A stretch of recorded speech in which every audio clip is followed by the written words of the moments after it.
All right, guys, we're finally talking about him. One of the most polarizing quarterbacks in the entire draft class this year. We're talking about Jalen Milroe, quarterback out of Alabama.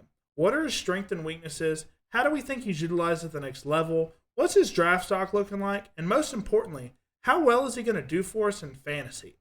Watch to the end of this video, and you should have a pretty good idea. All right, so Jalen Milroe is about 6'2", 225 pounds, which is pretty good size for the quarterback position, right? We'd like our quarterbacks to be a little bit taller, but he's in that, range where, it's not the end of the world if he's 6'2". Definitely don't want him to be in that 5'11 range, right? Poor Dylan Gabriel, if he wasn't 5'11, he might be the QB2 or 3 for us, right? Now, in terms of his age, he's 22.2, which is going to be meaning that he's 22 for the entirety of his rookie season, so he's a relatively young guy. Now, he did spend all 4 years at Alabama, which pretty solid, right? Very prestigious school, sat behind some, absolute great quarterbacks like Bryce Young, for example. Now, you can see in his first 2 years, he really didn't play very much, right? He only threw 7 passes his freshman year, which is kind of impressive, even throwing at all. Throwing a touchdown in your freshman season at Bama is pretty impressive, especially under Saban, right? As a sophomore, 297 yards, 5 touchdowns, 3 picks. Hit or miss there, right?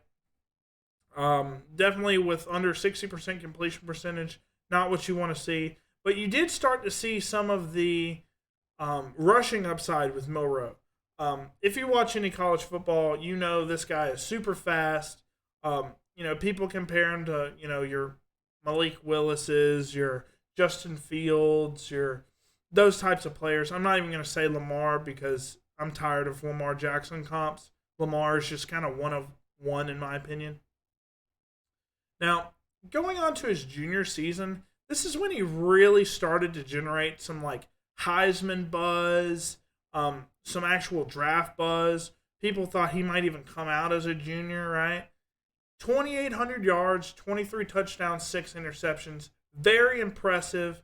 Showed up in some big time games as well. Had that insane last second touchdown to Isaiah Bond in the Georgia game in 2023. That was absolutely nuts. And then you combine that with 800 yards on the ground and 12 touchdowns. Now, combine that with 13 fumbles. He does have a little bit of a fumbling problem, in all honesty. Quarterbacks, especially your rushing quarterbacks, are going to fumble more than running backs, obviously, because they're not running backs. So, the 13 fumbles is definitely, he even fumbled 5 times on 29 carries as a sophomore. So he's definitely got some ball security issues. You definitely saw that show up at Bama. But his junior season was definitely his best season so far, statistically. And as a senior, he really kind of dropped the ball. Saban retired. Well, moved on from coaching at Alabama. And he just didn't seem like he understood the new scheme that the Washington coach brought in, right? I don't know if it was just a learning thing for him or, he definitely just struggled more. Alabama as a whole just kind of struggled more. But you definitely saw some of the same upside, right? Some of the same exciting stuff, right? 2,800 yards, 16 touchdowns, 11 picks. That's not very good. I will say Alabama did have to play some tough schedule this year. And, he did show up in some of those games. Like, for example, the Georgia game, he showed up massively. And then there was other games, like the Vanderbilt game, where they lost to Vanderbilt in devastating fashion. And he did not play very well, turned the ball over a bunch. So there's definitely some negatives here. But you compare that, again, 879 rushing yards and 20 rushing touchdowns. He got like 5 of those in one game, but he's definitely one of the highest rushing upside quarterbacks in recent memory. So, there is some excitement to be had about that. Okay, so looking at some advanced stats for Jalen Milroe, before I even go over any of these, I do want to say none of these advanced stats show how good of a rusher he is. Now, I'm going to tell you right now, looking at his passing advanced stats for this season is basically going to show you he's one of the worst quarterbacks in the draft. So I'll go over them anyways, but just know he had 20 rushing touchdowns this year, so that's the main upside with him. He's definitely a project quarterback, so in terms of he has a lot of work to do as far as passing fundamentals before he's a relatively okay quarterback at the next level. He's got to have a lot of coaching. So there is that. Now, we looked at every draft eligible FBS quarterback with at least 320 dropbacks, which was 44 total quarterbacks in the sample size. Milroe, PFF passing grade, 78.3, was 16th in the sample size. I thought it would be even lower. Now, like I said, he did have some good games where he didn't turn the ball over a ton, but they were few and far between. He definitely struggled a lot with turnovers this year. Even struggled with turnovers last year, even though he only threw 6 picks. He fumbled 13 times. Fumbled 11 times this year. So, definitely some issues with ball security and throwing the ball into sketchy windows, right? In terms of adjusted completion percentage, 72.6 was 24th in the sample size, so not very good. Now, yards per attempt, though, this is the only metric that he is in the top 5 of. 8.7, which means he was making big plays down the field relatively consistently. At Alabama, you weren't seeing all these kind of gimmicky plays like your bubble screen, RPOs, tonal screens, things like that. Alabama is very much a pro-style offense. So, it's going to be a lot of throwing over the middle of the field, intermediate throws, and deep throws, things like that. So that is good to see that he's able to do that. In terms of his passing touchdowns, 16, 29th in the sample size. Not very good, at all. In terms of interceptions, he was tied for 8th in the sample size. Had a good bit of interceptions like we've already went over.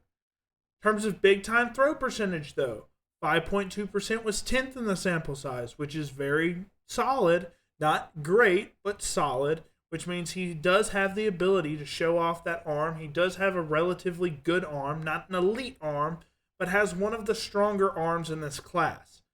Turnover-worthy play percentage is something that I was a little surprised about because what have I said so far? Turnovers is just the biggest knock on this guy. PFF says 2.5% turnover-worthy play rate, which is tied for 30th in the sample size, which means he's on like the lower 15-20% of quarterbacks for turnover-worthy play percentage, which definitely surprised me with how many fumbles and picks he had. Dropped pass percentage, 6.8. You don't have to worry about it because Alabama has great receivers like Ryan Williams. You're not going to worry about him struggling with the talent around him. So that definitely isn't an excuse for him. I will say the Alabama offense wasn't as good, but they definitely had talent around them. In terms of pressures, 124 pressures was 21st in the sample size. Like I said, Alabama has absolutely amazing talent. Maybe not as much as in years past, but definitely still has great talent.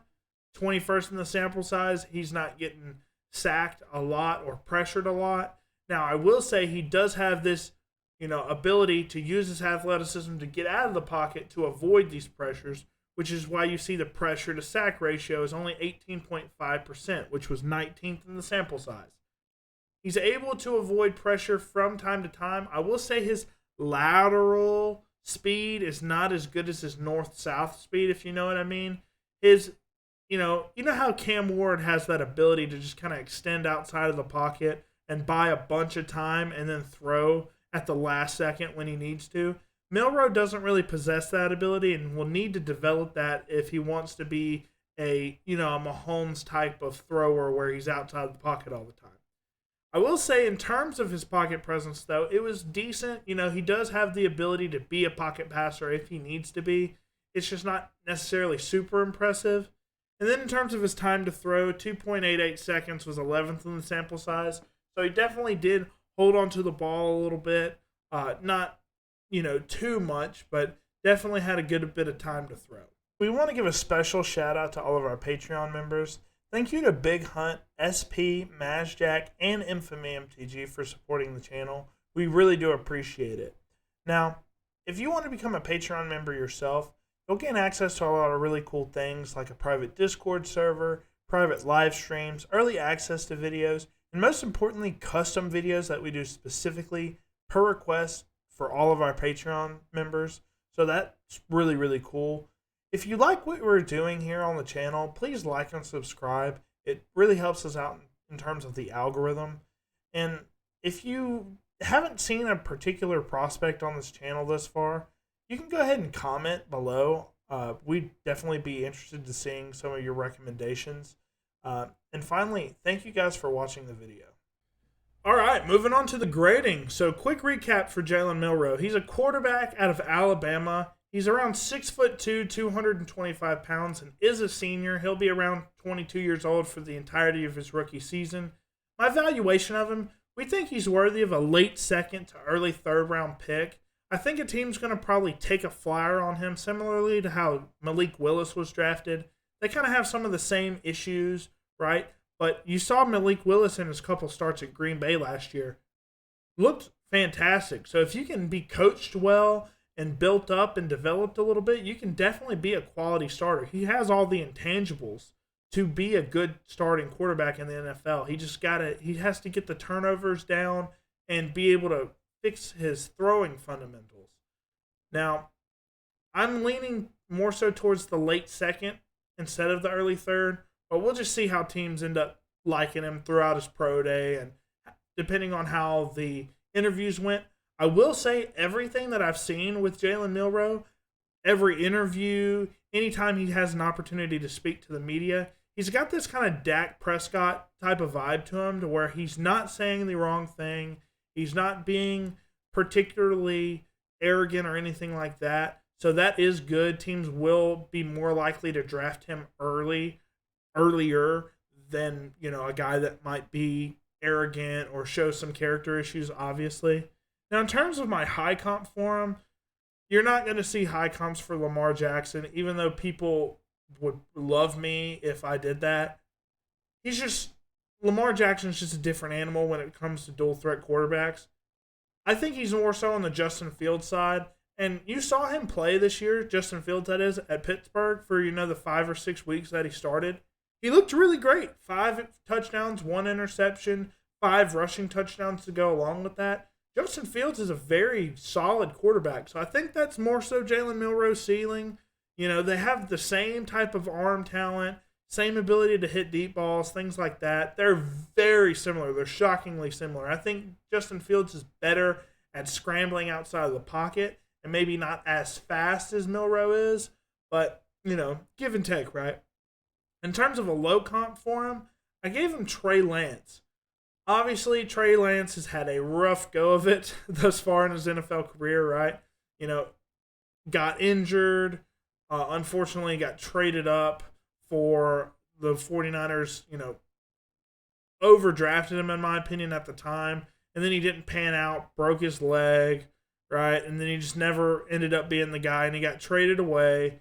And, he didn't do anything in Dallas this year and looked terrible in the preseason too. So I could see Milroe kind of having that same type of story, right, where he just can't ever put it all together, and he's just this big quarterback that has a relatively big arm that's athletic, right?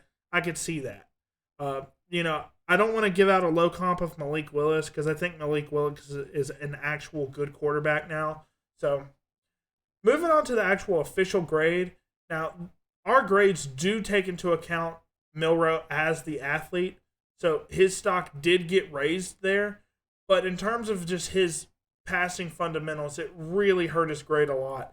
So we gave him a 68 out of 100, which is between good and below average. He's definitely on the lower end of QBs for us, at least this year.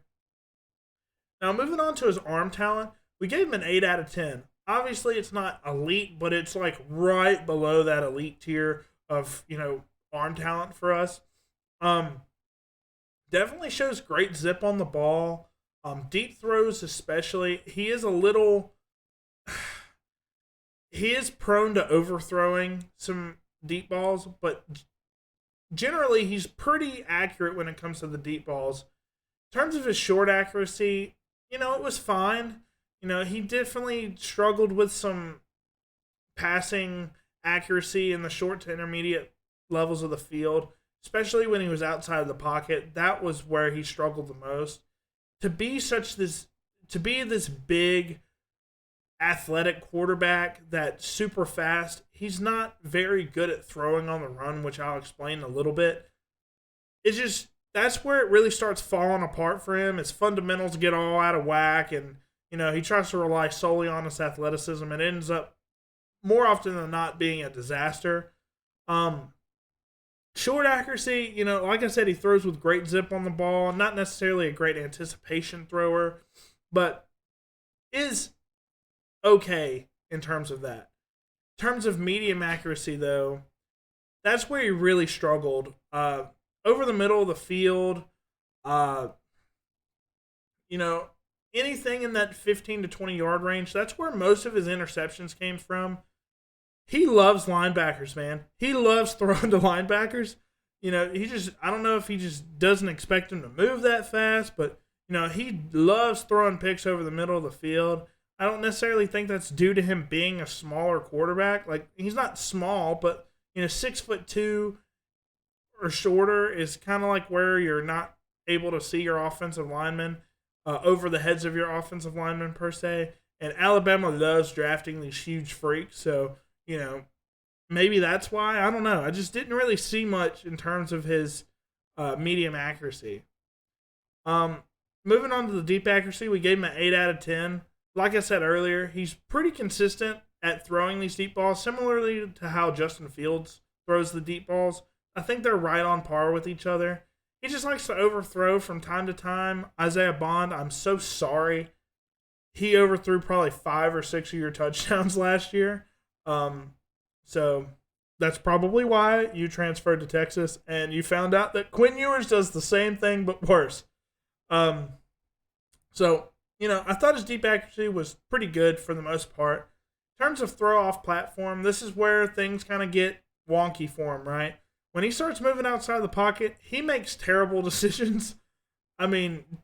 Terrible decisions whenever he's maneuvering outside of the pocket. When he throws off platform, you don't know where the ball's going to go. So that's something he's definitely going to have to clean up. So, there's that.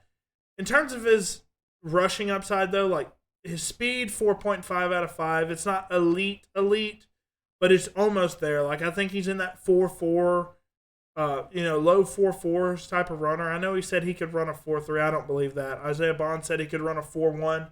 That didn't happen. I think he's running in the 4.4s, low 4.4s. And I think if he genuinely could have ran a 4.3, he would have ran at the combine. No sense in not doing that. So, just didn't make any sense to me why he wouldn't run if he could run at 4.3, truthfully. In terms of his acceleration, the only knock I have, his acceleration moving laterally is not even close to the same as him accelerating upfield. His acceleration upfield is a 5 out of 5 for me. We knocked him down a notch because of his lateral acceleration. Moving outside of the pocket, east and west, is just not that fast to me. So, 4 out of 5 there. In terms of scrambling intelligence, it's a thing that he doesn't know when to throw it when he's scrambling. He doesn't know when to run it when he's scrambling. He kind of, makes terrible decisions when he's scrambling. So, as a scrambling quarterback, you definitely need to kind of figure that part out. That's a big deal. So, that's definitely a big red flag, right, for your dual threat quarterbacks is when they're scrambling, they can't throw passes.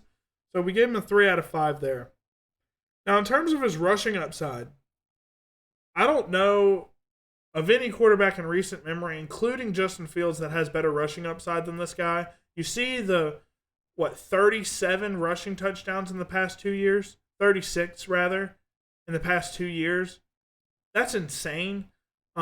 He's going to find the end zone a lot if he's able to stay on the field consistently and he doesn't throw away his career by throwing these stupid interceptions and fumbling the ball a lot. If he's able to be a consistent starter, you're going to see rushing touchdowns all the time with him.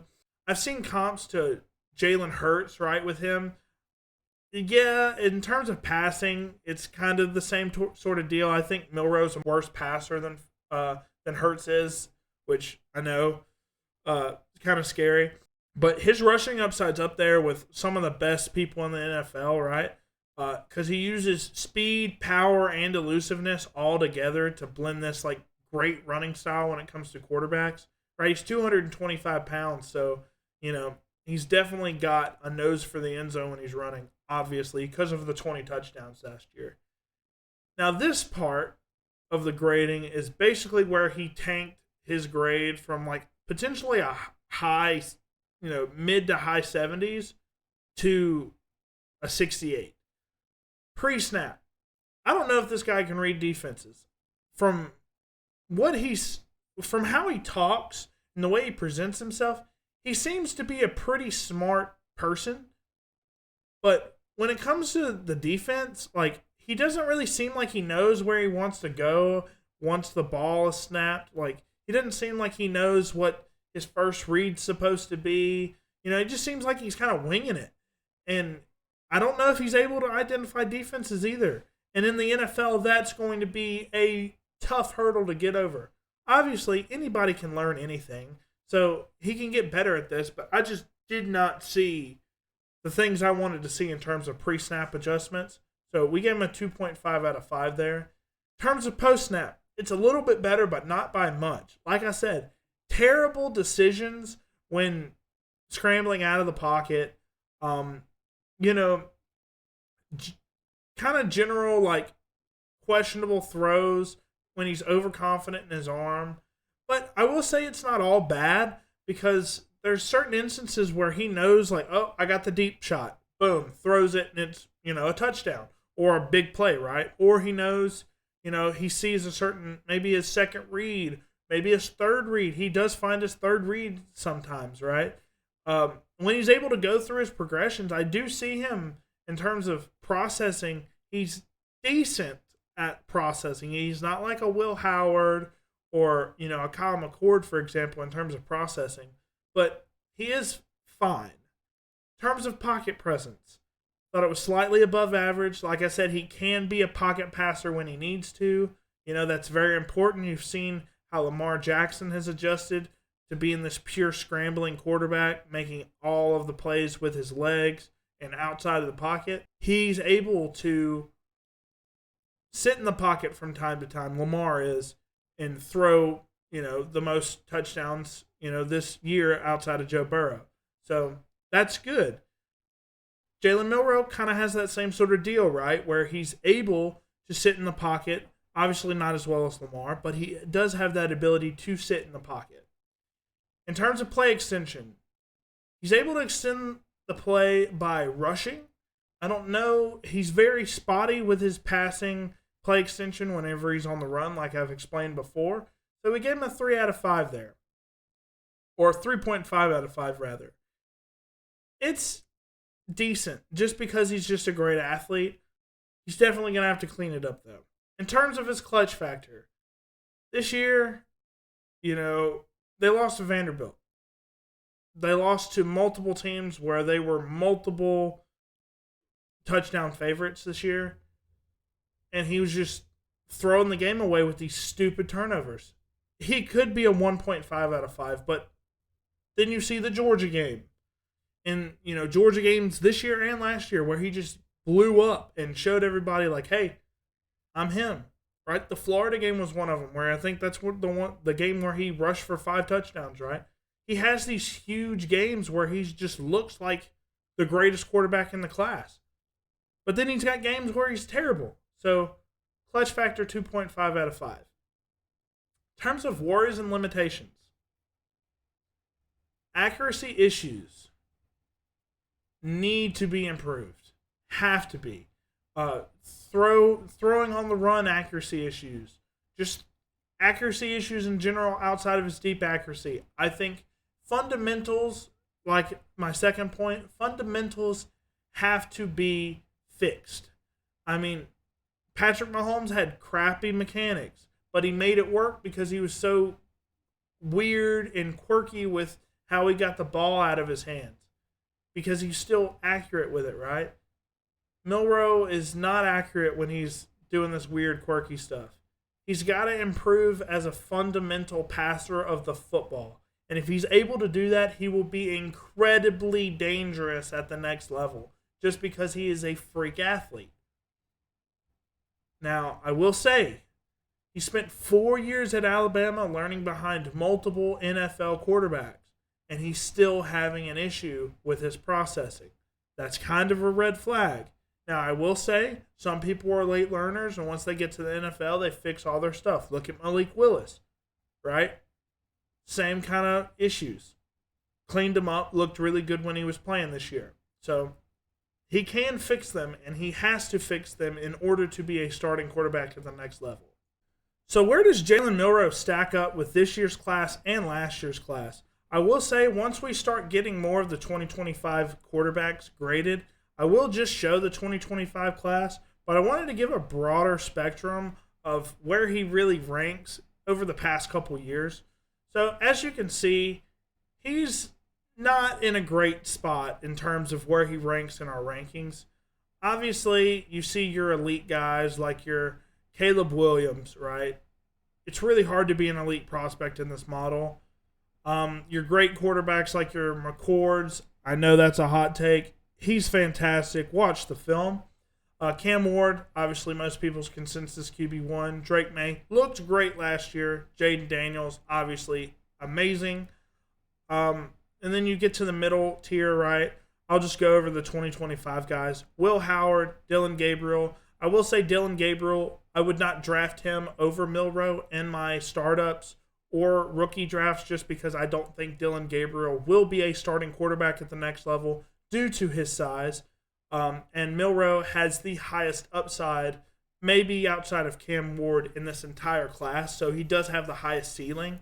Now, I do rank him above Shedeur Sanders, which probably some people are going to grill me over, which is fine. You watch the film, Shedeur Sanders has so many red flags, it's ridiculous. But in terms of Milroe, also has some of the same red flags, but he's just a super athlete, right? So in terms of that, I think Milroe, this is a good spot for him. You'll see that there's other quarterbacks that we haven't went over. He's not necessarily at the very bottom of the tier, but, he is kind of in that bottom 40% range for us.